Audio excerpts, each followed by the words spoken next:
எபிரேயர் 11:6 எடுத்துக்கொள்வோம். எபிரேயர் 11:6 விசுவாசம் இல்லாமல் தேவனுக்கு பிரியமாய் இருப்பது கூடாத காரியம். ஏனென்றால் தேவனிடத்தில் சேருகிறவன் அவர் உண்டென்றும் அவர் தம்மை தேடுகிறவர்களுக்கு பலன் அளிக்கிறவர் என்றும் விசுவாசிக்க வேண்டும். ஆமென், ஹல்லேலூயா.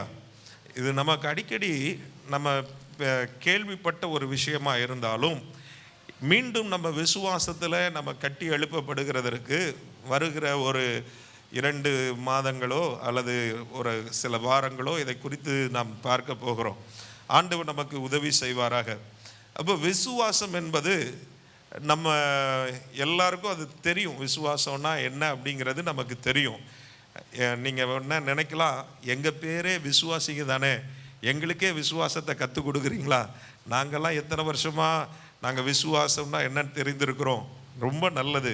ஆனால் இன்றைக்கு நம்ம விசுவாசத்தில் எந்த நிலைமையில் இருக்கிறோம் அப்படிங்கிறதையும் நம்ம பார்க்கிறதற்கு கர்த்தர் நமக்கு உதவி செய்வாராக. இந்த வசனத்தில் வாசிக்கிறோம், விசுவாசம் இல்லாமல் தேவனுக்கு பிரியமாக இருப்பது கூடாத காரியம். ஏனென்றால் தேவனிடத்தில் சேருகிறவன்.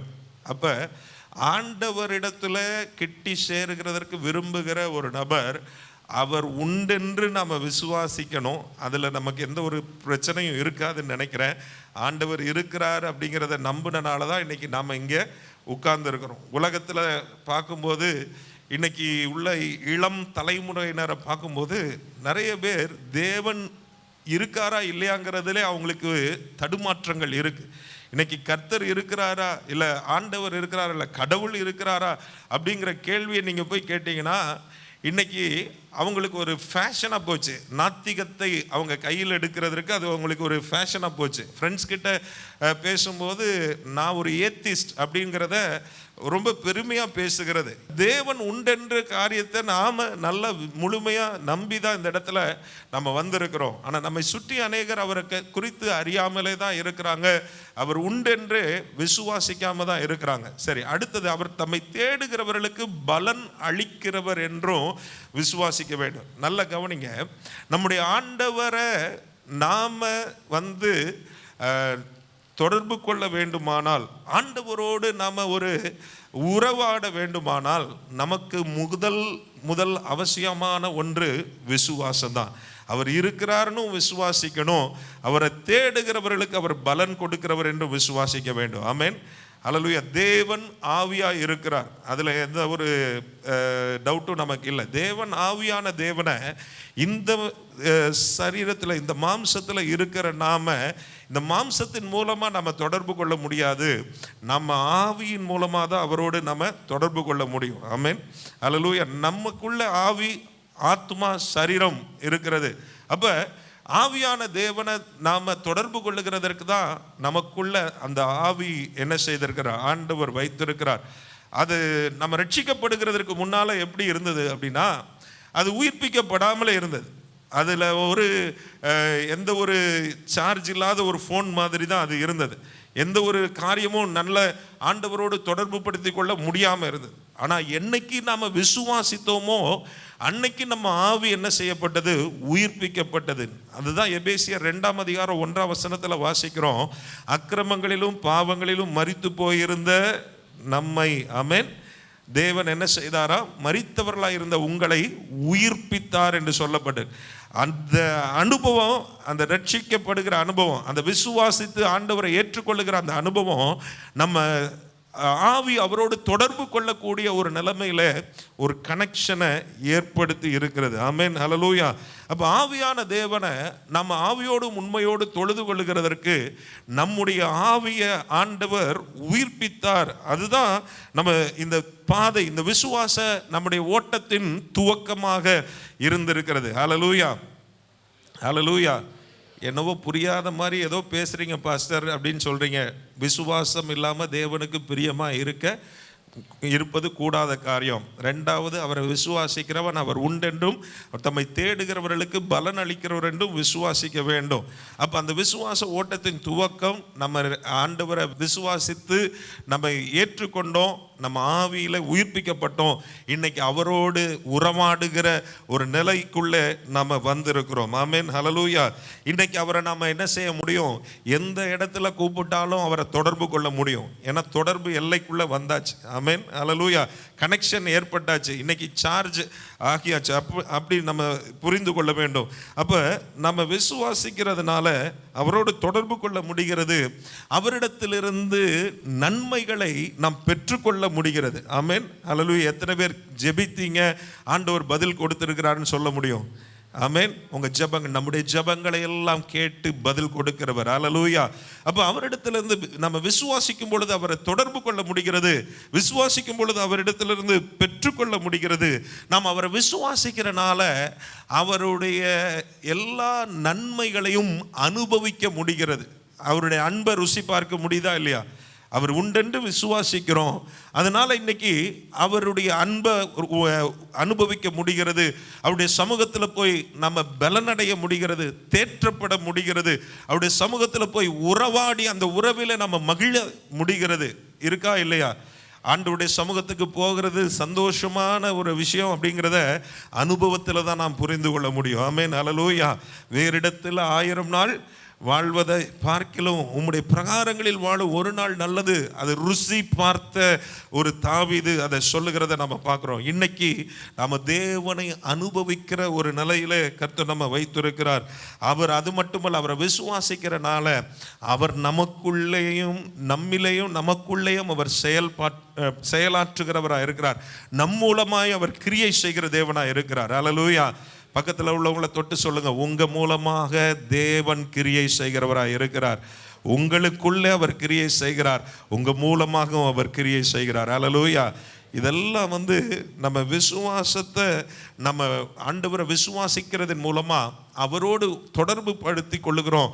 அவரோடு உள்ள உறவில் நம்ம நுழைகிறோம்.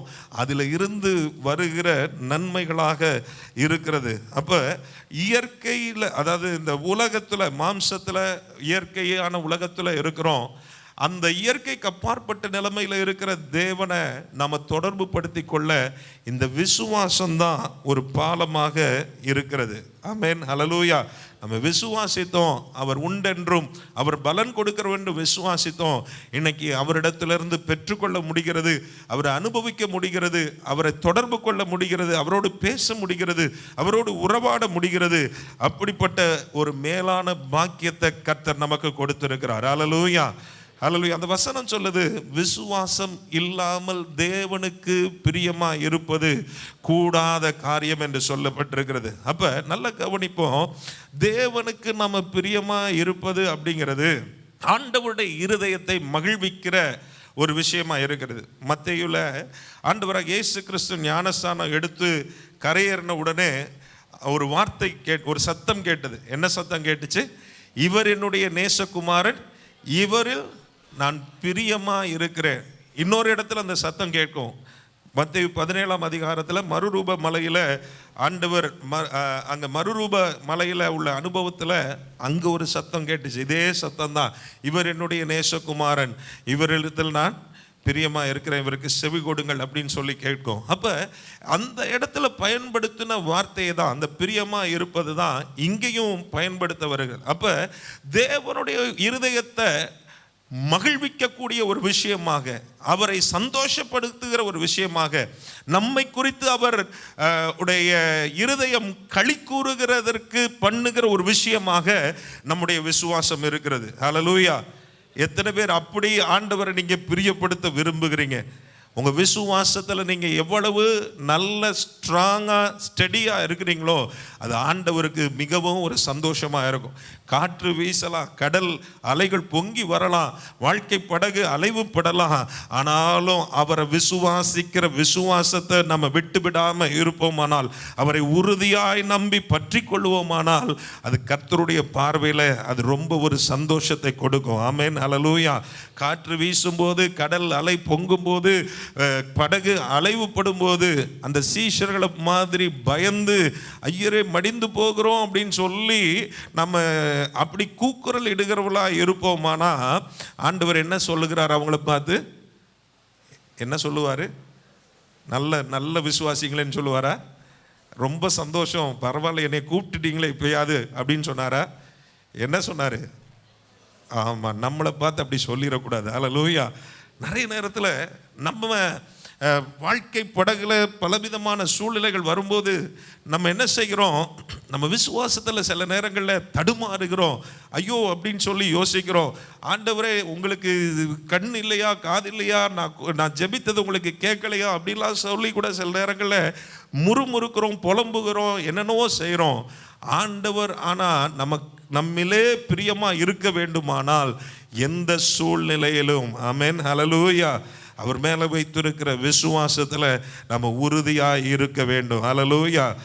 விசுவாசம் இல்லாமல் தேவனுக்கு பிரியமாக இருப்பது கூடாத காரியம் அப்படிங்கிறத நம்ம புரிந்து கொள்ளணும். அப்போ ஏன் ஆண்டவருடைய இருதயம் மகிழ வேண்டுமானால், அவருடைய இருதயம் என்னை குறித்து நல்ல ஒரு நிலைமையில் களி கூற வேண்டுமானால், என்னுடைய விசுவாசத்தின் அளவு அவர் விரும்புகிற அளவில் இருக்க வேண்டும். அல்லேலூயா.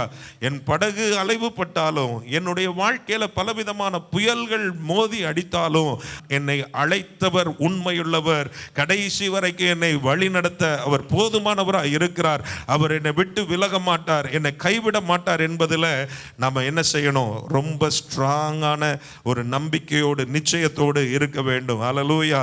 அப்படி இருக்கும்போது தான் நம்முடைய விசுவாசத்தினால அவருடைய இருதயத்தை நாம் மகிழ்விக்க முடியும். அப்போ சிச்சுவேஷன் மாறும்போது அதுக்கேற்ற மாதிரி நம்ம விசுவாசமும் குறைவுபட்டு நம்ம விசுவாசிக்கவே முடியாத நிலைமைக்கு போனால் அதில் ஆண்டவர் பிரியப்படுகிறவர் அல்ல. எனக்கு தெரிந்த ஒரு சகோதரர், அவர் ஃபோன் பண்ணி ஒரு நாள் சொன்னார், நான் இனிமேல் சர்ச்சைக்கு வரல, ஆண்டவர் எனக்கு ஒன்றுமே செய்யலை, ஆண்டவர் நான் ஜெபித்த காரியங்கள் எதுவுமே எனக்கு பதில் கிடைக்கல அப்படின்னு சொல்லி என்ன செய்தார்? அப்படி சொல்லிட்டு சர்ச்சுக்கே வராமல் இருந்தார். நான் பேசி பார்த்தேன், என்னென்னோ சொல்லி பார்த்தேன், இல்லை அப்படின்ட்டார். அப்புறம் பாதை போகுது, தவறான பாதை, ரொம்ப தவறான பாதை, ரொம்ப தவறான பழக்க வழக்கங்கள், அப்படி ஒன்றொன்னா கேள்விப்பட ஆரம்பித்து கடைசியில் ரொம்ப ஒரு கஷ்டமான ஒரு நிலைமைக்குள்ளே அவருடைய வாழ்க்கை போச்சு. அப்புறம் கிருபையாக ஆண்டவர் என்ன செய்தார்? அவங்கள திரும்பவும் அவங்க ஆண்டவரிடத்தில் வரும்படியாக ஒரு காரியத்தை இது பண்ணார். ஏதை நான் சொல்கிறேன் அப்படின்னா, தேவனோடு கூட இருக்கிற வரைக்கும், அவரை விசுவாசித்து அவருக்குள்ளே நம்ம இருக்கிற வரைக்கும் தான் நமக்கு ஒரு பாதுகாப்பு இருக்கிறது. ஆமென், ஹல்லேலூயா. அப்போ விசுவாசத்தோடு அவரை நாம் உறுதியாய் பற்றி கொள்ள வேண்டும்.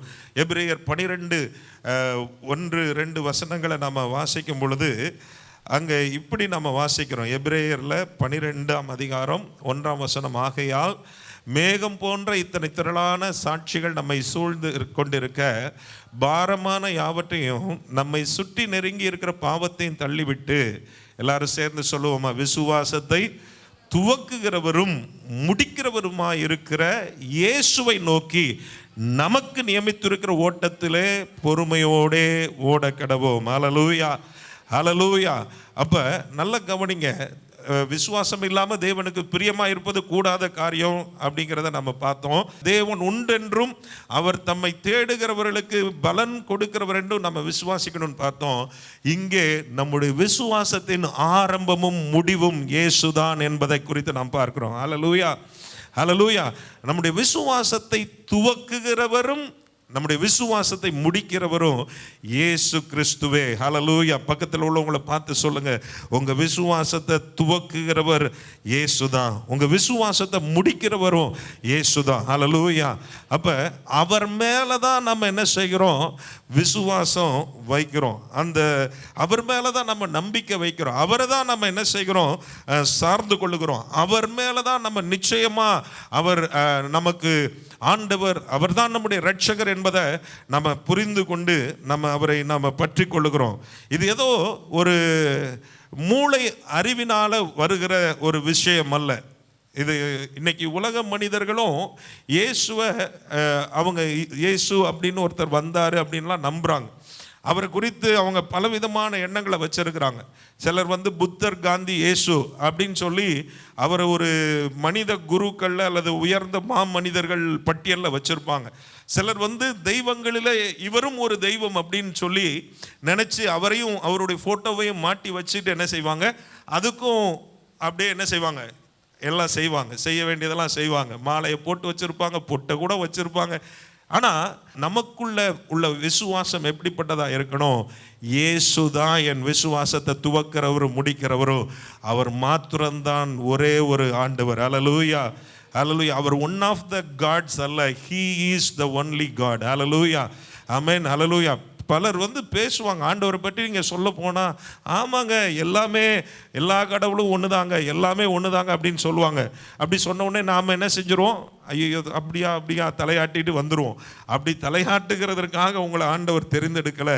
இல்லை, இயேசு உண்மையான தெய்வங்க. அவர் மட்டும்தான் உங்களுக்காக கல்வாரி சிலுவையில் தன்னுடைய இரத்தத்தை பரிகாரமாக சிந்தின ஆண்டவர். அவர் மட்டும்தான் உங்கள் மேலே கருத்தான ஒரு அன்பை வைத்திருக்கிறவர். அவர் மட்டும்தான் உங்களுக்காக அவர் மரித்தார், அவர் அடக்கம் பண்ணப்பட்டார், 3ஆம் நாளில் உயிரோடு எழும்பினார். அவர் மட்டும்தான் இன்றைக்கு உயிருள்ள தெய்வமாக இருக்கிறார். அல்லேலூயா. இதை நம்ம தைரியமாய் சொல்ல வேண்டும். அல்லேலூயா. அந்த தைரியமாக சொல்லணும்னா அவர் மேலே முழுமையான விசுவாசத்தை நம்பிக்கை நம்ம வைக்க வேண்டும். அல்லேலூயா, அல்லேலூயா. அவர் தான் என்னுடைய விசுவாசத்திற்கு காரணர் அப்படிங்கிறதுல எந்த ஒரு மாற்றமும் இல்லை. அவர் தான் என் ரட்சகர், அவர் தான் எனக்காக மரித்தார், அவர் தான் எனக்காக தன்னுடைய ஜீவனையை கொடுத்தார் என்பதை நம்ம முழுமையான நிச்சயத்தோடு கூட நம்ம புரிந்து கொண்டிருக்க வேண்டும். அல்லேலூயா. அப்போ அவர் நம்ம விசுவாசத்தை துவக்கிறவர் முடிக்கிறவர் அப்படின்னு சொல்லி நம்ம வாசிக்கிறோம். நடுவில் நம்முடைய விசுவாசத்தை பூரணப்படுத்துகிறவர் அவர் தான். அல்லேலூயா, அல்லேலூயா. எல்லாருக்கும் ஒரே அளவான விசுவாசம் இருக்கா அப்படின்னா இல்லை. சிலருக்கு கடுகளவு விசுவாசம் இருக்கலாம், சிலருக்கு ஒரு பெரிய விசுவாசம் இருக்கலாம், சிலருக்கு ஒரு எளிமையான நிலைமையில் அப்போ தான் ஆரம்ப நிலையில் இருக்கலாம், சிலருக்கு நல்ல ஒரு விசுவாசத்தில் தேறினவர்களாக நம்ம இருக்கலாம், சிலருக்கு தலைமுறையாக அந்த விசுவாசத்தில் வீரர்களாக அவங்க காணப்படுகிற நிலைமை இருக்கலாம். ஆனால் விசுவாசத்தை நமக்குள்ள துவக்குகிறவரும் அவர் தான். விசுவாசத்தை நம்ம பாதையில் நம்மளை வளர செய்கிறவரும் அவர் தான். விசுவாசத்தில் நம்ம உறுதியாய் நம்ம இருக்க நமக்கு உதவி செய்கிறவரும் அவர் தான். நம்முடைய விசுவாசத்தை பூரணப்படுத்தி அந்த விசுவாசத்தின் முடிவு வரைக்கும் நம்ம நடத்துகிறவரும் அவர் தான். எத்தனை பேரால் அதை அப்படியே ஏற்றுக்கொள்ள முடிகிறது? அல்லேலூயா, அல்லேலூயா. அப்போ நம்ம விசுவாசத்தின் அளவில் நம்மை பூரணப்படுத்துகிறவராக, நம்ம விசுவாசத்தின் துவக்கமாக இயேசு இருக்கிறார். நம்முடைய விசுவாசத்தின் காரணராக இயேசு இருக்கிறார். நம்முடைய விசுவாசத்தின் ஆதாரமாக இயேசு இருக்கிறார். அல்லேலூயா. மார்க் எழுதின சுவிசேஷம் 11ஆம் அதிகாரம் 22ஆம் வசனத்தை வாசிக்கலாமா? மார்க்கு 11:22 நம்ம வாசிக்கும் போது, அங்கே தேவனிடத்தில் விசுவாசம் உள்ளவர்களாய் இருங்கள் என்று சொல்லப்பட்டிருக்கிறது. நம்ம விசுவாசத்தை தேவன் மேலே நம்ம வைக்கிற ஒரு அனுபவத்தை நம்ம அங்கே சொல்லப்பட்டிருக்கிறத நம்ம பார்க்குறோம். அப்போ இது ஆங்கில மொழிபெயர்ப்புகளில் சில இதில் நம்ம பார்க்கும் பொழுது, ஒரு மொழிபெயர்ப்பில் தேவனிடத்தில் விசுவாசம் உள்ளவர்களாக இருங்கள் அப்படின்னு சொல்லப்பட்டிருக்கிறது. இன்னொரு மொழிபெயர்ப்பில் தேவனுடைய விசுவாசம் உள்ளவர்களாய், அப்போ தேவ ரகமான விசுவாசம் உள்ளவர்களாய் இருங்கள் அப்படின்னும் சொல்லப்பட்டிருக்கு. அப்போ நமக்குள்ள இருக்கிற விசுவாசம் எப்படிப்பட்டதாக இருக்க வேண்டும் என்று ஆண்டவர் எதிர்பார்க்கிறார் என்றால், நம்ம தேவ ரகமான அல்லது தேவன் நமக்குள்ள வைத்திருக்கிற ஒரு விசுவாசமாக அது இருக்க வேண்டும். ஏதோ அது ஒரு நம்முடைய முயற்சினாலேயோ அல்லது மூளை அறிவினாலேயோ அல்லது நம்ம மனதை அப்படியே கொஞ்சம் மேனிப்புலேட் பண்ணுறனாலேயோ வருகிற விசுவாசம் அல்ல. தேவ ரகமான விசுவாசம் அது தேவ ரகமான செயல்பாடுகளை நம்மை செய்ய வைக்கும். தேவனிடத்தில் தேவரகமான ஒரு விசுவாசம் உடையவர்களாக இருக்கும் பொழுது நம்மை கொண்டு இப்படிப்பட்ட காரியங்களை கர்த்தர் செய்ய முடியும். அல்லேலூயா. இன்னைக்கு ஒரு வியாதியஸ்தருக்காக ஜெபிக்கணும் அப்படின்னு சொல்லி யாராவது உங்கள்கிட்ட கேட்டால் உடனே நம்ம என்ன பண்ணுறோம்? வாங்க எங்கள் சர்ச்சுக்கு கூப்பிட்டு போகிறோம், எங்கள் பாஸ்டர்கிட்ட ஜெபம் பண்ணால் சுகமாயிரும்னு சொல்கிறோமா இல்லையா? இல்லைன்னா வாங்க உங்களை நாங்கள் 4 மாவடி கூப்பிட்டு போகிறோம், அங்கே போய் ஜெபித்தா சுகமாயிரும். ஆனால் கர்த்தருடைய வார்த்தையை விசுவாசித்தோமானா என்ன செய்வோம்? நாம ஜெபித்தாலும் ஆமென் வியாதி சுகமாகும். இதுவாது பரவாயில்ல, பிசாசு துரத்தணும்னா நமக்கு இங்கே துரத்திட்டு இருந்தால் அங்கே 8 அடி தள்ளி ஓடி போயிடும். அல்லது சிலர்லாம் இருக்காங்க, அந்த பிஸ்னஸ் நமக்கு இல்லைப்பா, அது ஏதாவது நம்மளை அடிச்சிடுச்சுன்னா அது துரத்திட்டு போகிற வழியில் கூட நம்ம நிற்கக்கூடாதுப்பா அப்படின்னு வாசலில் ஒதுங்கி நிற்கிற ஆட்கள்லாம் இருக்காங்க. ப்ராக்டிக்கலாக நம்ம பார்த்ததை சொல்கிறேன். ஆனால் ஆண்டவருடைய வசனம் என்ன சொல்லுது? என் நாமத்தினாலே விசுவாசிக்கிறவர்களால் நடக்கும் அடையாளங்கள் ஆவன என் நாமத்தினாலே. எல்லாரும் சேர்ந்து சொல்லுவோமா? என் நாமத்தினாலே பிசாசுகளை துரத்துவோம், நவமான பாஷைகளை பேசுவார்கள்னு சொல்லிட்டு இருக்கீங்க. உங்களை குறித்து தான் அந்த வசனம் சொல்லுது. ஆமென், ஹல்லேலூயா. சர்ப்பங்களை எடுப்போம், சாவுக்கு ஏதுவான யாதொன்றை குடித்தாலும் அது எங்களை சேதப்படுத்தாது, வியாதியஸ்தர்கள் மேல் கைகளை வைப்போம், அவர்களா. ஆமென். அதுதான் அந்த தேவ ரகமான விசுவாசம் நமக்குள்ளே இருந்து செயல்படுகிறதற்கு அடையாளம். ஹல்லேலூயா. அப்படிப்பட்ட விசுவாசம் உடையவர்களாக தான் நம்ம இருக்கணும்னு தான் ஆண்டவர் விரும்புகிறார். சும்மா சின்ன சின்ன காரியங்களுக்கும் சோர்ந்து போயிட்டு அதை பார்த்து பயந்து நடுங்கி ஐயோ இப்படி ஆயிருமோ அப்படி ஆயிருமோன்னு சொல்லி பல விதமாக யோசித்து நம்ம அப்படியே காற்று இறக்கின டயர் மாதிரி ஆகிறத ஆண்டவர் விரும்பலை. நம்ம போக வேண்டிய விசுவாசத்தின் அளவில் தொடர்ந்து முன்னேறி கொண்டு இருக்க வேண்டும் என்று ஆண்டவர் விரும்புகிறார். மலைகளை பார்த்து பெயர்ந்து போய் நடு சமுத்திரத்தில் விழு என்று சொல்லி சந்தேகப்படாமல் விசுவாசத்தோட கட்டளையிடுகிற ஒரு விசுவாசத்தை நமக்குள்ள வைக்க வேண்டும் என்று ஆண்டவர் விரும்புகிறார். ஹல்லேலூயா. இயேசு கிறிஸ்து அப்படிதான் சொன்னார். ஒரு அத்தி மரத்தை பார்த்து அது உன்னிடத்தில் இனி கனி ஒன்றும் இல்லாமல் இருப்பதாகன்னு சொல்லி அவர் சொன்னபோது அடுத்த நாள் வரும்போது அந்த அத்தி மரம் வேரில் இருந்து மேலே வரைக்கும் என்ன பண்ணி இருந்தது?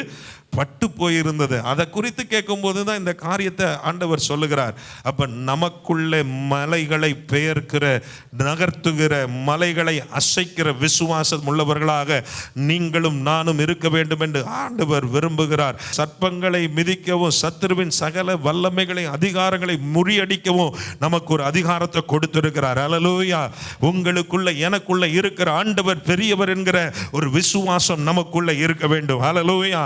நாம விசுவாசிகள் என்ற நிலைமையில நாமே பயப்பட்டு நாமளே நம்ம சோர்வுற்று நாமளே பலவிதமான பிரச்சனைகளில் நம்ம சிக்குண்டு தவிக்கிறவர்களா இருப்பது அல்ல. நம்ம ஒவ்வொரு சூழ்நிலைகள் நமக்கு எதிராய் வரும்போதும், ஒவ்வொரு பிரச்சனைகள் வரும்போதும், ஒவ்வொரு புயல்கள் வீசும் போதும், ஒவ்வொரு அலைகள் மோதி அடிக்கும் போதும் இயேசுவின் நாமத்தினாலே அவைகளை மேற்கொள்ளுகிறதற்கு, அவைகளை முறியடிக்கிறதற்கும், நமக்கு விரோதமாக எழும்புகிற எல்லா சூழ்நிலைகளையும் ஹல்லேலூயா முற்றிலுமாய் நம்முடைய வாழ்க்கையின் எல்லையை விட்டு நீக்கி போடுகிறதற்கும் ஏதுவான விசுவாசம் உடையவர்களாய் நாம் இருக்க வேண்டும் என்று ஆண்டவர் விரும்புகிறார். ஹல்லேலூயா. ஹல்லேலூயா. பக்கத்தில் உள்ளவங்களை தொட்டு சொல்லுங்க, நீங்க மலைகளை பார்த்து பேசணும். நீங்கள் உங்கள் வாழ்க்கையில் இருக்கிற பிரச்சனைகளை பார்த்து பேசணும். நீங்கள் உங்களுக்கு முன்பாக இருக்கிறதான எத்தனையோ பெரிய பெரிய பிரச்சனைகள் மாறாது என்று நினைக்கிற காரியங்களை பார்த்து நீங்கள் பேசணும். நீங்கள் பேச ஆரம்பித்தால் நிச்சயமாய் அது மாறும். ஹல்லேலூயா. நீங்கள் விசுவாசித்தால் அது மாறும். ஹல்லேலூயா. ஆண்டவருக்கு மகிமை உண்டாவதாக. அப்படிப்பட்ட ஒரு தேவரகமான ஒரு விசுவாசம் உடையவர்களாக நாம் இருக்க வேண்டும் என்று ஆண்டவர் விரும்புகிறார். அதை எப்படி நாம் பெற்றுக்கொள்ள முடியும்? அவருடைய வார்த்தையின் மூலமாக, அவருடைய வார்த்தையை நாம் நமக்குள்ளே வைத்திருக்கிறதன் மூலமாக, வசனத்தை நாம் அறிந்திருக்கிறதன் மூலமாக அதை நாம் அப்படிப்பட்ட விசுவாசம் உடையவர்களாய் மாற முடியும். ரெண்டாவது, கர்த்தருடைய ஆவியினாலே அப்படிப்பட்ட விசுவாசம் உடையவர்களாய் நாம் மாற முடியும். ஹல்லேலூயா. ஆண்டவருடைய வசனத்தை வாசிக்கும் பொழுது எந்த ஒரு பிரச்சனையும் மேற்கொள்ளுகிறதற்கான தைரியமும் நம்பிக்கையும் நமக்கு வருது இல்லையா? அப்போ அந்த வார்த்தைகளை நம்ம புரிந்து கொள்ளும்போது, அந்த வசனங்களை நம்ம தொடர்ந்து நம்ம தியானிக்கும் போது, வாசிக்கும் போது அவர் யார், அவர் எப்படிப்பட்டவர் அப்படிங்கிறத நாம் புரிந்து கொள்ளுகிறோம். அது மட்டுமல்ல, நாம யாரு, அவருக்குள்ள நமக்கு என்னென்ன நன்மைகள், நமக்குள்ள என்னென்ன அதிகாரங்கள் கொடுக்கப்பட்டிருக்கு, என்னென்ன ஆசீர்வாதங்கள் நம்முடையது என்பதையும் நாம் என்ன செய்கிறோம்? புரிந்து கொள்ள ஆரம்பிக்கிறோம். அதே மாதிரி பரிசுத்த ஆவியினால நிரம்பி நாம் ஜெபிக்கும் பொழுது அந்த ஆவியின் ஆனவர் நமக்குள்ளே பேசுகிறார், நமக்குள்ளே நம்மை தேற்றுகிறார், நம்மை தைரியப்படுத்துகிறார், நமக்கு ஒரு நிச்சயத்தை கொடுக்கிறார், நம்ம ஒவ்வொரு காரியத்தையும் எதிர்கொள்ளுகிறதற்கு நமக்கு உதவி செய்கிறார். அப்ப அந்த தேவ ரகமான விசுவாசத்தில் நம்ம வளரணும்னா நம்ம அந்த விசுவாசம் உடையவர்களாக இருக்கணும்னா நல்ல வேத வசனத்தை நம்ம என்ன செய்யணும், உட்கொள்ளுகிறவர்களாக இருக்கணும். நல்ல ஆவியில் நிரம்பி ஜெபிக்கிறவர்களாக இருக்கணும். ஆமென், ஹல்லேலூயா. இன்னைக்கு ஆராதனை நடத்தும் போது லெவ்லின் பிரதர் சொன்னீங்க இல்லையா, நல்ல அந்நிய பாஷைகளை நீங்கள் பேசும்போது அங்கே உங்கள் சூழ்நிலைகளில் இருக்கிற எல்லா காரியங்களும் நன்மைக்கு எதுவாய் மாறுகிறது. ஹல்லேலூயா. அப்படி எத்தனை பேர் ஜெபிக்கிறீங்க? சர்ச்சில் ஏதோ ஒரு பாட்டு பாடும்போது, ஏதோ கையை தட்டும்போது, ஏதோ மியூசிக் கொஞ்சம் ஸ்பீடாக போகும்போது வருகிறதெல்லாம் அந்நிய பாஷை. ஆமென், ஹல்லேலூயா. எனக்குள்ளே இருக்கிற பரிசுத்த ஆவியானவர் எனக்கு தந்தருளின நவமான பாஷைகள். ஹல்லேலூயா. என் நாமத்தினாலே நவமான பாஷைகளை பேசுவார்கள் என்று சொல்லப்பட்டிருக்கிறது. அது ஒரு விசுவாசிக்குள்ள அடையாளமாய் காணப்படுகிறது. அப்போ அந்நிய பாஷைகளை பேசி கர்த்தரை துதிக்க துதிக்க நீங்கள் பக்தி விருத்தி அடைவீங்க. நீங்கள் விசுவாசத்திலையும் நீங்கள் தேவரகமான விசுவாசத்தை பெற்றுக்கொள்ளுக முடியும். ஹல்லேலூயா. அப்போ எனக்குள்ள எப்படிப்பட்ட விசுவாசம் இருக்கணும்னு ஆண்டவர் விரும்புகிறார்? தேவரகமான விசுவாசம், மலைகளை பார்த்து பேசுகிற விசுவாசம். ஹல்லேலூயா, ஹல்லேலூயா. அப்படிப்பட்ட ஒரு விசுவாசம் உடையவளாக இருக்கணும்னா கர்த்தருடைய வார்த்தையை அதிகமாய் நம்ம உட்கொள்ள வேண்டும். அதில் என்ன சொல்லப்பட்டிருக்கிற என்பதை புரிந்து கொள்ள வேண்டும். போன வாரம் வந்திருந்த அருமையான தேவ ஊழியர் அவங்க சொன்னாங்க, பைபிளை எத்தனை முறை வாசித்தேன்னு சொன்னாங்க? 162. அதில் 1 எடுத்தால் 62 முறை, 2 எடுத்தால் 16 முறை. அந்த அளவுக்காவது நம்ம யாராவது வாசிச்சிருக்கோமா? அல்லது 2ஐயுமே எடுத்து 6 முறையாவது வாசிச்சிருக்கோமா? இல்லது 1 முறையாவது வாசிச்சிருக்கோமா? யோசித்து பார்ப்போம். எத்தனை பேர் இன்ஸ்பயர் ஆனீங்க போன தடவை அதை கேட்டப்போ, நானும் போய் வசனத்தை நிறைய வாசிக்கணும்னு? ஆமென். வாசிக்க ஆரம்பித்தவங்கக்காக ஸ்தோத்திரம்.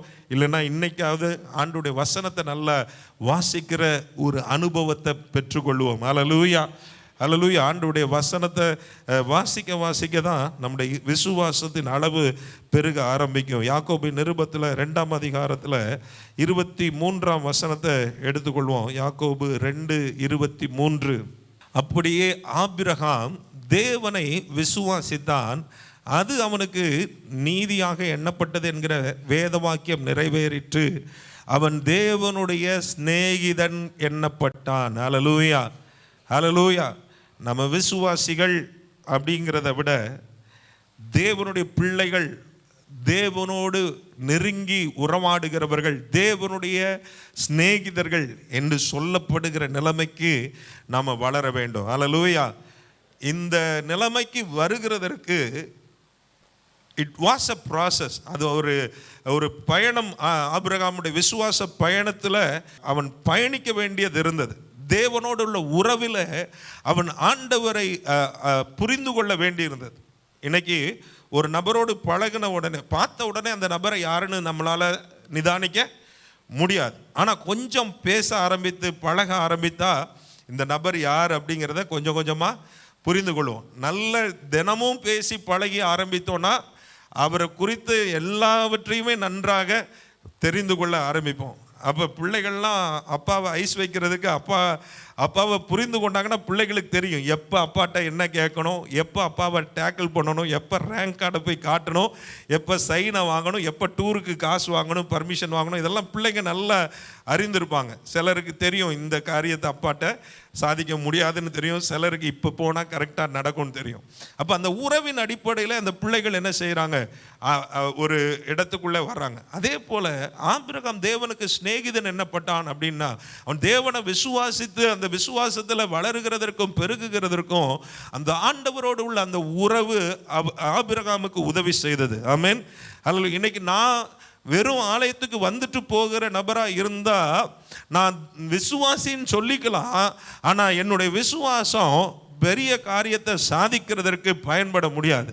அந்த ஆண்டவரோடு உள்ள உறவு இருந்தாதான் அந்த மார்க் 11:22 சொல்லப்பட்ட தேவனிடத்தில் விசுவாசமாக இருக்கிற அனுபவம் இருந்தாதான் நம்ம மலைகளை பார்த்து பேசினா அங்கே காரியங்கள் என்ன செய்யும், மாற ஆரம்பிக்கும். ஹல்லேலூயா.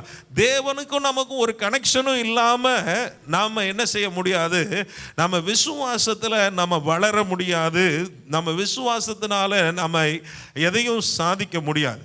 அப்படிப்பட்ட விசுவாசம் ஏதோ உலக பிரகாரமாக இந்த நம்பிக்கையின் அடிப்படையில் நான் நம்புகிறேன், நான் சொல்லுறேன், நான் பேசுகிறேன் அப்படின்னு சொல்லி. இன்றைக்கி உலகத்தில் நிறைய விஷயங்கள் அப்படி இருக்குது. கொஞ்சம் வருஷத்துக்கு முன்னால் the power of positive thinking அப்படின்னு சொல்லி நார்மன் வின்சென்ட் பீல் அப்படிங்கிற ஒரு ஆத்தர் எழுதினார். அவர் நீ நன்மையானதையே நீ நல்லதையே யோசி, நல்லதையே பேசு அப்படிங்கிற மாதிரியான காரியங்கள் அங்கங்கே கொஞ்சம் பைபிள் வசனம்லாம் சொல்லியிருப்பார். அப்படி அதை உலக மனிதர்கள் கையில் எடுத்துட்டு அப்படி அதை இது பண்ணுறாங்க. அப்படி பேசுனா நல்லது நடக்கும், அப்படி நினைச்சா நல்லது நடக்கும்.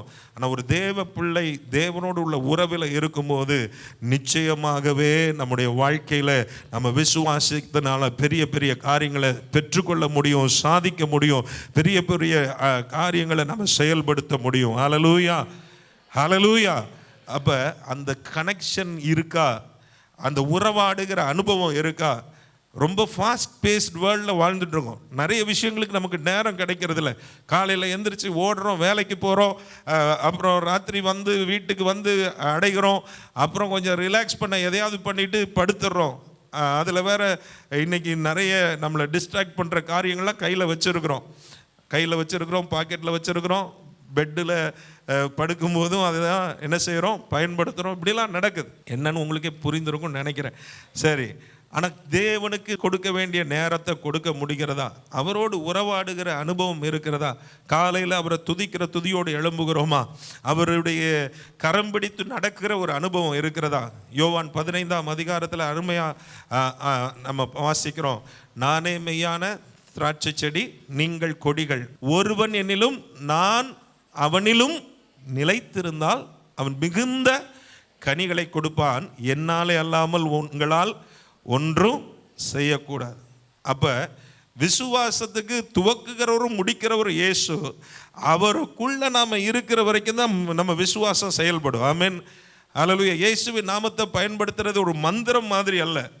பவுலுடைய ஊழியத்தில் ஒருவன் வருவான், நீங்கள் செய்கிற மாதிரி நானும் செய்யணும் அப்படின்னு சொல்லி அந்த இதை தாங்கினோடனே பவுல் அவனை கடிந்து கொள்வார் அப்படிங்கிறத பார்க்குறோம். இயேசுவின் நாமத்தை நம்ம சும்மா பயன்படுத்துகிறல்ல, அந்த உறவின் அடிப்படையில் இருந்தால் தான் அந்த வல்லமை புறப்பட முடியும். ஹல்லேலூயா, ஹல்லேலூயா. இது ஏதோ 100 தடவை இயேசுவின் நாமத்தை சொல்லு, இது ஏதோ 100 ஸ்தோத்திர பலிகளை ஒப்புவி, இதல்ல. இது 1000 ஸ்தோத்திர பலிகள் புஸ்தகம்லாம் நமக்கு இருந்தது. அதெல்லாம் வாசிக்கிறது நல்லது. நம்ம துதிக்கிறதற்கு, ஆராதிக்கிறதற்கு அறியாத ஆரம்ப நாட்களில் நமக்கு உதவி செய்ய பயன்படுகிறது. ஆனால் அந்த அடிப்படையில் அல்ல, நமக்கு உண்மையாக ஆண்டவரோடு உள்ள உறவின் அடிப்படையில் தான் நம்ம விசுவாசம் கிரியை செய்யக்கூடியதாக இருக்கும். ஹல்லேலூயா. நான் சொல்கிறத ஒத்துக்கொள்ளுகிறீங்களா?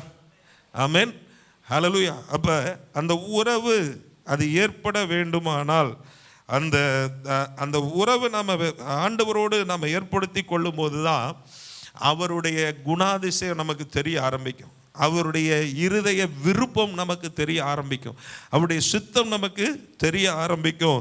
அப்போ அதை வெளிப்படுத்துகிறதுக்கு அவருடைய வசனமும் அவருடைய ஆவியா நமக்குள்ளே இருக்கிற அந்த பரிசுத்த ஆவியானவரும் தான் நமக்கு உதவி செய்கிறாங்க. ஆமென், ஹல்லேலூயா. அந்த தேவனுடைய உள்ள உறவில் நாம் இன்னும் அவரை புரிந்து கொள்ளவும், அவரை கிட்டி சேரவும், அவருடைய சமூகத்தில் இருந்து நன்மைகளை பெற்றுக்கொள்ளவும், அவரை பற்றி நம்ம நன்றாய் அறிந்திருந்தால் தான் நம்ம அதை செயல்படுத்த முடியும். நன்றாய் அறிந்து கொள்வதற்கு அவருடைய வசனத்தை நன்றாய் நம்ம வாசிக்கிறவர்களாக இருக்க வேண்டும். ஹல்லேலூயா. திரும்பவும் அதே தான் நான் சொல்கிறேன். நம்ம அவரோடு கூட உறவாடுகிறது, அந்த உறவில் வளருகிறதற்கு நம்ம முயற்சி எடுக்க வேண்டும். அவரோடு நேரம் செலவிட வேண்டும், அவருடைய வசனத்தோடு நேரம் செலவிட வேண்டும். அவருடைய ஆவியானவருடைய சத்தத்தை கவனித்து கேட்கிற அனுபவம் நமக்கு வேண்டும். நிறைய நேரம் நம்ம ஜெப நேரங்கள் எப்படி இருக்கும், நம்ம பாட்டுக்கு பேசிகிட்டே இருப்போம், பேசி முடிச்சு ஆமேன் ஸ்தோத்திரம் போட்டு அப்பாடா இன்னைக்கு நான் இத்தனை நேரம் ஜெபிச்சிட்டேன் அப்படின்ற ஒரு நிலையில் நம்ம திருப்திப்படுத்தி கொள்ளுகிறோம். அது அல்ல அந்த உறவு. அவரோடு உறவாடுகிற, அவரோடு பேசுகிற, அவரோடு பழகுகிற, அவரோடு இணைந்து நடக்கிற. ஏனோக்கு தேவனோடு சஞ்சரித்தான். Enoch walked with God. தேவனோடு நடக்கிற ஒரு அனுபவம் நமக்கு மிகவும் அவசியமானதாக இருக்கிறது. ஹல்லேலூயா, ஹல்லேலூயா. அப்படிப்பட்ட அனுபவம் உடையவர்களாய் நம்ம இருப்போமானா அதுதான் நம்ம வாழ்க்கையில் ஒரு சிறந்த ஒரு காரியமாக இருக்கும். ஹல்லேலூயா. அந்த அனுபவம் இல்லை என்றால் வாழ்க்கை வெறுமையாக தான் இருக்கும். வாழ்க்கையில் நம்ம தேவனிடத்திலிருந்து எதையும் நம்ம பெற்றுக்கொள்ள முடியாது. தேவனை நம்ம மேலே நம்பிக்கையே வைக்க முடியாது. கிடைச்சா ஏதோ ஒன்று நடந்தால் தான் அவரை நம்ம நேசிப்போம், நடக்கலைன்னா நம்ம நேசிக்காமல் போயிடுவோம். ஆனால் உறவு இருந்ததானால் என்ன நடந்தாலும் நடக்காவிட்டாலும் நான் உம்மை நேசிப்பேன். ஆமென், ஹல்லேலூயா. நான் உம்மை பற்றி கொள்ளுவேன், நான் உம்மை விசுவாசிப்பேன். ஹல்லேலூயா. எத்தனை பேர் அப்படி ஒரு ஸ்ட்ராங்கான ஒரு நிலைக்கு வரணும்னு விரும்புகிறீங்க? அந்த உறவில் பலப்படுங்க. உங்கள் விசுவாசத்தை கர்த்தர் பலப்படுத்துவார். ஹல்லேலூயா. இன்னும் அதிகமாக அவரை நம்ப, இன்னும் அதிகமாக அவரை விசுவாசிக்க, அவரை சார்ந்து கொள்ள ஆண்டவர் நமக்கு உதவி செய்வார். ஹல்லேலூயா, ஹல்லேலூயா. ரோமர் 10:10 எடுத்து வாசிப்போம். அதில் நீதி உண்டாக இருதயத்தில் விசுவாசிக்கப்படும், ரட்சிப்பு உண்டாக வாயினாலே அறிக்கை பண்ணப்படும். ஹல்லேலூயா. அப்போ நம்ம விசுவாசத்துக்கு எங்கே விசுவாசிக்கிறோம்? இருதயத்தில் விசுவாசிக்கிறோம். ஆமென், ஹல்லேலூயா. இது மூளை அறிவினால் வர்றதில்ல. நமக்கு தெரியும், பெரிய பெரிய ஆட்கள்லாம் பைபிளை வாசித்தவங்க இருக்கிறாங்க. காந்தியடிகள் பைபிளை வாசித்தவர் தான்.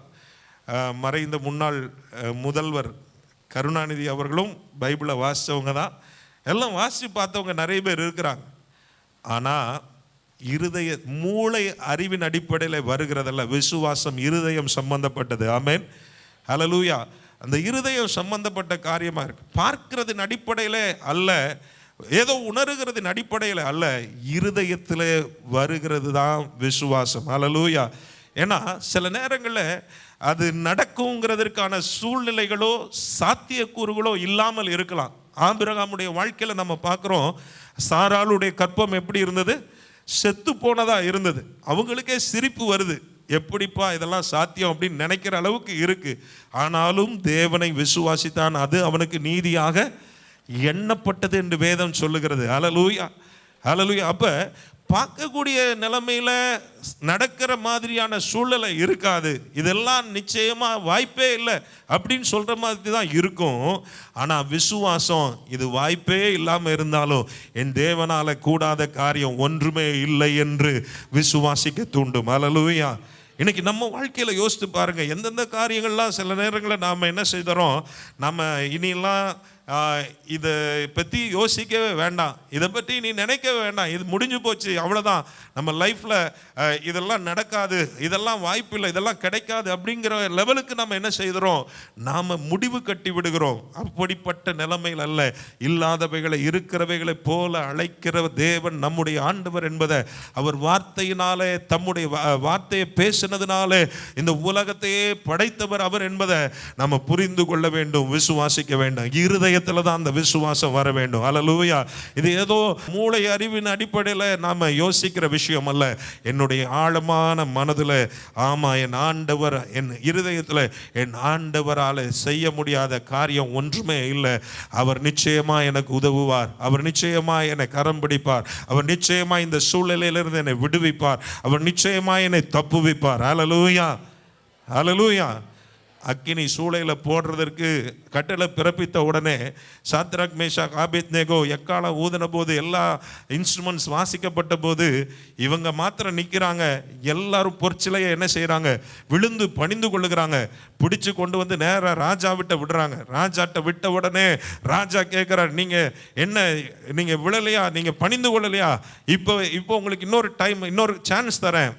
இல்லை, அவங்க சொன்னாங்க, இந்த காரியத்தை குறித்து உமக்கு நாங்கள் பதில் சொல்ல வேண்டிய அவசியம் இல்லை, நாங்கள் ஆராதிக்கிற தேவன் எங்களை தப்புவிக்க வல்லவராக இருக்கிறார். ஹல்லேலூயா. அவர் எங்களை தப்புவித்தாலும், எங்களை விடுவித்தாலும், விடுவிக்காம போனாலும் நீர் நிறுத்தின இந்த பொற்சிலைக்கு முன்பாக நாங்கள் என்ன செய்ய மாட்டோம். ஆமென், ஹல்லேலூயா. நம்ம நிறைய நேரம் நம்ம காம்ப்ரமைஸ் பண்ணுறதுல ரொம்ப கில்லாடிகளாக இருப்போம். ஆண்டவர் இதை கண்டு காணாதவராக இருந்துருவார். ஆண்டவருக்கு இதெல்லாம் ஒன்றும் இல்லை, அவர் புரிஞ்சுக்குவார். அவரே நம்ம என்ன செய்வோம், நம்ம அப்படியே லாபகமாக மடக்கி போட பார்ப்போம், அவருக்கே ஐஸ் வச்சு பார்ப்போம். ஆனால் நம்ம விசுவாசம் முழுமையாக அவர் மேலே வைத்திருப்போமானா எந்த சூழ்நிலையிலையும் ஆண்டவரை விட்டு கொடுக்க மாட்டோம். எது நடந்தாலும் நடக்காட்டாலும் அவர் தான் என் ஆண்டவர், அவர் தான் என் ரட்சகர். அதில் எந்த ஒரு மாற்றத்திற்கும் நம்ம இடம் கொடுக்க மாட்டோம். ஹல்லேலூயா, ஆமென், ஹல்லேலூயா. நிறைய நேரம் சின்ன சின்ன விஷயங்களுக்கெல்லாம் ஆண்டவரை நம்ம காம்ப்ரமைஸ் பண்ணிடுறோம். அற்பமான உலக சந்தோஷத்துக்காக ஆண்டவரை காம்ப்ரமைஸ் பண்ணிடுறோம். சொந்தக்காரங்க இன்னைக்கு இங்கே பேசுகிறது ஒன்றா இருக்கும், பின்னால் வேற பேச போகிறாங்க, அவங்களுக்காகலாம் ஆண்டவரை காம்ப்ரமைஸ் பண்ணுறோம். அவங்க பார்வையில் நான் நல்லா நன்றாக இருக்கிற மாதிரி காண்பிக்கணும் அப்படின்லாம் சொல்லி சில விஷயங்களை நம்ம செய்கிறோம். ஒரு கல்யாண வீடு, ஒரு ஃபங்க்ஷன் வீடுனா அங்கேயும் செய்யக்கூடாததை போய் செஞ்சுட்டு இங்கே வந்து நல்ல புள்ள மாதிரி உட்காந்துக்கிறோம். நம்ம உள்ளத்தில் கர்த்தர் தெய்வமானால் அவர் மேலே விசுவாசம் வச்சா அவரை மட்டும்தான் பின்பற்ற வேண்டும். ஹல்லேலூயா. அங்கே ஒரு கால் இங்கே ஒரு கால் வச்சா ஆண்டவரை நம்ம விசுவாசிக்கலை, ஆண்டவரை நம்ம நேசிக்கலைன்னு தான் அர்த்தம். கொஞ்சம் யோசிச்சு பாருங்கள். ஏன் இது நான் சொல்கிறேன்னு தெரியல, பட் அப்படி யாராவது நம்ம செய்கிறோமானா, இன்னும் முழுமையாக நம்ம கர்த்தரை நம்ம விசுவாசிக்காமல் இருப்போமானா, இன்னும் முழுமையாக ஆண்டவருக்கு கொடுக்க வேண்டிய இடத்தை நம்ம கொடுக்காமல் இருப்போமானா, தயவுசெய்து நம்ம சரிப்படுத்தி கொள்ளுகிறதற்கு முழுமையாக என்ன வந்தாலும், வேற யார் இருந்தாலும் இல்லாட்டாலும், எது கிடைச்சாலும் கிடைக்காட்டாலும் இயேசு எனக்கு போதும் அப்படிங்கிற ஒரு இடத்திற்கு நம்ம வர வேண்டும். ஹல்லேலூயா. இம்மைக்குரியவைகளுக்காக அவரை நம்ம என்ன செஞ்சிடக்கூடாது, காம்ப்ரமைஸ் பண்ணிடக்கூடாது, விட்டு விடக்கூடாது. இதை விட பெரிதான பலனை கர்த்தர் நமக்கு வச்சிருக்கிறார். அதை விசுவாசிக்கணும். அதன் மேலே தான் நம்ம நோக்கமாக இருக்க வேண்டும். ஆமென். ஹல்லேலூயா. ஹல்லேலூயா. இனி வரும் பலன் மேல் நோக்கமாய் நம்ம இருக்க பழகிக்கொள்ள ஆண்டவர் நமக்கு என்று வைத்திருக்கிற அந்த வாடாத கிரீடத்தை, அந்த மகிமையான கிரீடத்தை பெற்றுக்கொள்ளுகிறதற்கு ஏதுவாக அவர் மேலே நம்ம விசுவாசம் உள்ளவர்களாய் இருக்க வேண்டும். ஹல்லேலூயா. அப்போ சில நேரங்களில் நம்ம சுற்றி இருக்கிறவங்களே நம்மளை கேள்வி கேட்பாங்க. இந்த ஆண்டவரை நம்பி தான் நீ போன, உனக்கு என்ன நடந்ததுன்னு கேட்பாங்க. ஆண்டவர்கிட்ட போனியா, உனக்கு இப்படி ஆயிடுச்சேன்னு சொல்லி பேசுவாங்க. ஆனாலும் கூட நமக்கு அந்த கேள்விகளுக்கு பதில் சொல்ல முடியாத ஒரு நிலைமையிலும் கூட ஆண்டவரை விடாமல் பற்றி கொள்ள வேண்டும். ஹல்லேலூயா. அதுதான் நம்ம இருதயத்தில் ஆண்டவரை நம்ம விசுவாசிக்கிறோம் அப்படிங்கிறதற்கு அடையாளமாக இருக்கணும். எல்லா கேள்விகளுக்கும் நமக்கு பதில் கிடைக்காது. ஏன் ஆண்டவரை, ஏன் இப்படி நடக்குது, ஏன் இப்படி அப்படின்னு சொல்லி சில நேரங்களில் தடுமாற வேண்டிய சூழ்நிலைகள் வரலாம். ஆனாலும் ஒன்றை நாம் புரிந்து கொள்ளணும், அவர் என்னை கொன்று போட்டாலும் நான் அவர் மேலே, ஆமாம், யார் சொன்னா? யோபு பக்தன் சொல்லுகிறத நம்ம பார்க்குறோம். எல்லாம் இழந்து போன நிலைமையில் அவங்க 3 நண்பர்கள் வந்து உட்கார்ந்துருக்கிறாங்க. 7 நாள் பேசவே முடியல, அவங்களால் ஒரு வார்த்தை கூட பேசலை. வாயை திறந்து பேச ஆரம்பித்தவங்க பேசும்போது என்ன சொல்கிறாங்க, நீ ஏதாவது தப்பு பண்ணியிருப்பப்பா, நல்லா யோசிச்சு பாரு, ஆண்டவர் அதனால தான் உன்னை தண்டிச்சிருக்கிறாரு அப்படின்னு சொல்லி திரும்ப திரும்ப திரும்ப அவனோடு வாதிட்டு கொண்டே இருக்கிறாங்க. இவனும் சமாளித்து, யோபுவும் சமாளித்து பார்க்குறாரு. ஆனால் பின்னால் நடந்த விஷயம் அவருக்கு தெரியாது, என்ன நடக்குதுன்னு தெரியாது. வானத்தில் அங்கே ஆண்டவர் யோபு மேலே ஒரு பெரிய ஒரு பெட் கட்டியிருக்கார். ஆண்டவர், என் தாசனாகி யோபின் மேலே நீ கவனம் வச்சாயா அப்படின்னு சொல்லி. இல்லை, நீர் அவரை ஆசீர்வதிச்சனால தான் அவர் உண்மை பின்பற்றி வருகிறார். இல்லை, எது ஆசீர்வாதம் எடுத்தாலும் அவன் என்னை பின்பற்றுவான், அவன் உத்தமன், சன்மார்க்கன், தேவனுக்கு பயந்து தீமைக்கு பொல்லாப்புக்கு விலகிறவன் சொல்லி ஆண்டவர் அவனை குறித்து அவ்வளவு ஒரு நிச்சயமாய் சொல்லுகிறார். அங்கே நடந்த விஷயம் யோபுக்கு தெரியாது. ஆனால் இங்கே இருக்கிற சூழலை ரொம்ப டஃப்பான சூழலை, ரொம்ப ஒரு பெரிய ஒரு பாடு, பெரிய ஒரு வேதனை. எல்லா பிள்ளைகளும் மரித்து போனாங்க, இருந்த எல்லா சொத்தும் இழந்து போன நிலைமையில, சரீரம் பாதிக்கப்பட்ட நிலைமையில, மனைவியே நீர் தேவனை தூஷித்து ஜீவனை விடுன்னு சொன்ன நிலைமையில யோபு சொல்றாரு, அவர் என்னை கொன்று போட்டாலும் அவர் மேல் நம்பிக்கையா இருப்பேன். ஹல்லேலூயா. ஹல்லேலூயா. இன்னைக்கு நம்ம விசுவாசம் நம்ம சூழ்நிலையின் அடிப்படையில் மாறுகிறதா இருக்கக்கூடாது. ஆண்டவர் மேலே வைத்த நம்பிக்கையில் ஒருபோது நாம் என்ன செய்யக்கூடாது, மாறக்கூடாது. விசுவாசத்தில் உறுதியாக இருக்கதா கர்த்தர் நம்மை தெரிந்தெடுத்திருக்கிறார். ஹல்லேலூயா. ஹல்லேலூயா. எத்தனை பேர் அப்படி சொல்ல முடியும்னு தெரியல. என்ன வந்தாலும் நம்புவேன், யார் கைவிட்டாலும் பின் செல்வேன் அப்படிலாம் பாட்டு பாடுறது ஈஸி. சிச்சுவேஷன் வரும்போது அதில் நடக்கிறது தான் நம்ம எப்படி ஆண்டவருக்குள்ளே நம்ம விசுவாசத்தில் வளர்ந்துருக்கிறோம், எப்படி ஆண்டவர் மேலே நிச்சயமான நம்பிக்கை வைத்திருக்கிறோம், எப்படி நாம் ஆண்டவருடைய உறவில் நாம் ஆழமாய் கடந்து சென்றிருக்கிறோம் என்பதை வெளிப்படுத்துகிற ஒன்றாக இருக்கும். அப்போ இருதயத்தில் அந்த விசுவாசத்தை நம்ம உடையவர்களாக இருக்கணும். நம்ம 2 கொரிந்தியர் 5ஆம் அதிகாரம் 7ஆம் வசனத்தில் வாசிக்கிறோம், நம்ம தரிசித்து நடவாமல் விசுவாசித்து நடக்கிறோம். ஆமென். ஆண்டவர் ஒரு காரியத்தை சொல்லி இருக்கிறாருன்னா அதை முழுமையாக விசுவாசிக்கணும். உன் பிள்ளைகளை குறித்து ஒரு வார்த்தையை சொல்லி இருக்கிறார்னா முழுமையாக அதை விசுவாசிக்கணும், அதை தான் பேசணும். நம்ம அந்த வார்த்தையை பெற்றுக்கொண்டு வெளியே வந்த உடனே வேற மாதிரி பேச ஆரம்பிச்சிருவோம்.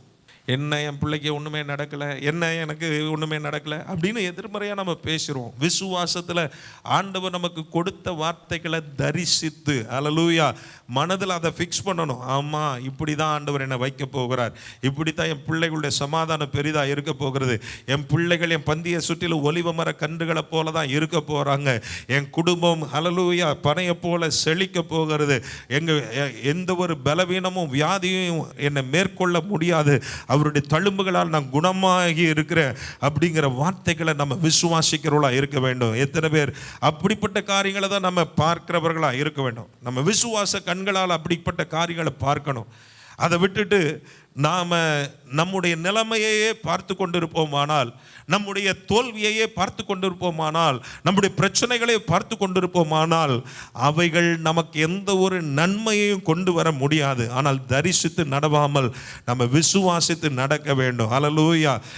நம்ம இருக்கிற சூழலையை பார்க்காம விசுவாச கண்ணோட்டத்தோடு அந்த சூழலையை பார்க்க வேண்டும். அந்த சூழலை பார்த்து அந்த காரியங்கள் நிறைவேறும் வரைக்கும் அவரை விடாமல் நம்ம விசுவாசிக்க வேண்டும், பற்றிக்கொள்ள வேண்டும். ஹல்லேலூயா, ஹல்லேலூயா. அப்ப விசுவாசத்தினால நீதிமான் பிழைப்பான் அப்படிங்கிறத நம்ம திரும்ப திரும்ப ரோமருக்கு எழுதின நிருபத்தில் வாசிக்கிறோம்.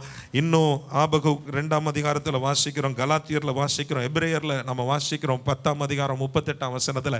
அப்போ நம்ம பிழைத்து கொள்ள வேண்டுமானால் விசுவாசிக்கிறவர்களாக இருக்க வேண்டும். ஹல்லேலூயா, ஹல்லேலூயா. எத்தனை பேர் அப்படி நம்ம விசுவாசித்து நடக்கிற ஒரு நபராக நாம் மாறணும்னு நினைக்கிறீங்க? ஆமென், ஹல்லேலூயா. என் சூழ்நிலையின் அடிப்படையில் நான் ஆண்டவரை நான் சார்ந்து கொள்ளுகிறதல்ல, என் பிரச்சனைகளை பார்த்து என் விசுவாசத்தின் அளவு மாறுகிறதா இருக்கிறதல்ல, நான் முழு நிச்சயமாய் அவர் மேலே நம்பிக்கை வைக்கிறேன், முழு நிச்சயமாக நான் அவரை விசுவாசிக்கிறேன். நான் விசுவாசத்து கண்ணோட்டத்தோடு என் வாழ்க்கையை, எதிர்காலத்தை, என் பிள்ளைகளை, என் காரியங்களை நான் பார்க்குறேன். அதுதான் என் வாழ்க்கையில் கர்த்தர் செய்ய போகிறார் அப்படிங்கிற ஒரு நிலைமைக்குள்ளே நம்ம வரும்போது நிச்சயமாய் நம்முடைய வாழ்க்கை தேவனை மகிமைப்படுத்துகிற ஒரு வாழ்க்கையாய் விளங்கும். அல்லேலூயா, ஹல்லேலூயா. அப்படி இல்லாமல் நம்ம இருக்கும்போது, நம்ம விசுவாசம் ஒவ்வொரு சிச்சுவேஷனுக்கு ஏற்ற மாதிரி அலைக்கழிக்கப்படும் போது அல்லது ஏறி இறங்குகிறதா இருக்கும்போது நம்ம தேவனை மகிமைப்படுத்துகிற ஒரு வாழ்க்கை வாழவே முடியாது. ஆமென், ஹல்லேலூயா. அப்போ தேவனை மகிமைப்படுத்தணும்னா அவரை விசுவாசித்து நடக்கிறவர்களாக இருக்கணும். அவரை விசுவாசித்து அவர் நமக்கு நிச்சயமாய் உதவி செய்வார், அவர் நிச்சயமாய் நமக்கு சொன்ன வார்த்தைகளை நிறைவேற்றுவார் என்ற ஒரு நிச்சயத்தோடு நம்ம வாழ வேண்டும், முன்னேறி செல்ல வேண்டும். ஹல்லேலூயா, ஹல்லேலூயா. அக்கறைக்கு போவோம் வாருங்கள் அப்படின்னு சொல்லி தான் படகுல ஏற்றி இருக்கிறாரு. அக்கறைக்கு போவோம் வாருங்கள்ங்கிறதே மறந்துட்டாங்க. வீசுகிற புயலை பார்க்குறாங்க, பயங்கரமாக இருக்குது. காற்றை பார்க்குறாங்க, பயங்கரமாக இருக்குது. அலையெல்லாம் பார்த்தா அவ்வளவு உயரமாக, பனைமரத்துக்கு அளவு உயருகிறது அப்படின்னு சொல்லுவோமே, அப்படிலாம் அலைப்படுகுது. உடனே தான் நினைக்கிறாங்க அவ்வளவு தாண்டா, நம்ம அவுட்டு அப்படின்னு நினைக்கிறாங்க. ஆனால் ஆண்டவர் சொல்கிறார், அற்ப விசுவாசிகளை. ஏன்னா அவர் சொன்ன வார்த்தையை மறந்து போனாங்க. இன்னைக்கு நிறைய பேர் அப்படி தான் ஆண்டவர் சொன்ன வார்த்தைகளை மறந்துட்டு நாம் இன்னைக்கு உள்ள சிச்சுவேஷனை பார்க்குறோம், இன்னைக்கு உள்ள பிரச்சனைகளை பார்க்குறோம், நம்ம பயப்படுறோம், நம்ம அவிசுவாசம் அடைகிறோம், ஆண்டவரை மறந்து போனிறோம் என்று கேட்கிறோம், ஆண்டவருக்கு விரோதமாகவே முறுமுறுக்கிறோம், எல்லாம் செய்கிறோம். உங்களை அழைத்த தேவன் வழி நடத்த உண்மை உள்ளவராக இருக்கிறார். ஹல்லேலூயா. வனாந்திரத்தில் அவங்கள கூப்பிட்டு வந்தப்போ அடிக்கடி அவங்க பிரச்சனை என்னென்னா முறுமுறுப்பாக இருந்தது. ஒரு பிரச்சனையாக வந்தாலும் உடனே முறுமுறுப்பாங்க. ஆனால் எகிப்திலிருந்து அவரை எப்படி ஆண்டவர் விடுதலை ஆக்கினாங்கிறத மறந்துட்டாங்க. செங்கடல் நடுவில் எப்படி ஆண்டவர் அவங்கள விடுவித்தாருங்கிறத மறந்து போனாங்க. அவர் செய்த நன்மைகளை மறந்து போனாங்க. ஆனால் நமக்கு ஆண்டவர் எத்தனையோ நன்மைகளை கொடுத்திருக்கிறார். திருஷ்டாந்தமாக இந்த வேதத்தில் எத்தனையோ விஷயங்களை ஆண்டவர் வைத்திருக்கிறார். எத்தனையோ தேவதாசர்களுடைய வாழ்க்கையில் கர்த்தர் எப்படி அவர்களை நடத்தினார், எப்படி அவர்களுக்கு உதவி செய்தார் அப்படிங்கிறத நம்ம பைபிள்லையும் நம்ம வாசிக்கிறோம். சரித்திரத்திலையும் தேவ ஊழியருடைய வாழ்க்கையில் நடைபெற்ற காரியங்களை நம்ம பார்க்கிறோம். நமக்கும் அப்படிப்பட்ட ஒரு காரியத்தை கர்த்தர் செய்வார். அல்லேலூயா, அல்லேலூயா. நாமும் ஒரு நாட்களில் விசுவாசத்தில் வீரர்களாய் மாறணும், வீராங்கனைகளாய் மாறணும். அல்லேலூயா. பக்கத்தில் உள்ளவங்களை தொட்டு சொல்லுங்க, நீங்கள் விசுவாசத்தில் வீரனாய் நீங்க விசுவாசத்துல வீராங்கனையாய் மாறணும்னு ஆண்டவர் விரும்புகிறார். ஹல்லேலூயா.